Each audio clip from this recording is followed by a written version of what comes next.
नमस्कार ताई. नमस्कार. तुमचं नाव आणि पत्ता सांगा.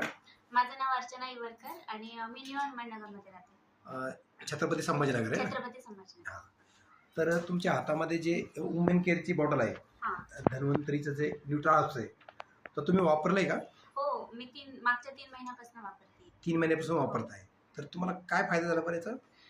ॲक्चुअली ना आधी जाणवत होता, थकवा जाणवत होता. पण हे जेव्हापासून घ्यायला लागले ना, तर थकवा जाणवत नाही. मी म्हणजे रोजचं काम असं आहे, की थोडंसं थकावटीचं आहे. हां. सकाळी शाळेत जाणं, नंतर क्लासेस घेणं. तर मग हे जेव्हा घेतलं ना, त्याच्यानंतर मला थकवा कमी जाणवायला लागला. जाग येत नव्हती सकाळी. सकाळी उठावं वाटत नव्हतं. तर सकाळी जरा लवकर जाग येते आता. म्हणजे थोडक्यात तुमचं इतर दिवसाचं जे लाईफ होतं हां, थकावटीचं, थकावट ते आता फ्रेशमध्ये जातंय. फ्रेशमध्ये जाते. हां. जरा महिलांचे जे असे काही विषय असतील थकावटीचे, तर त्यांना काय सल्ला देणार तुम्ही? हे महिलांसाठी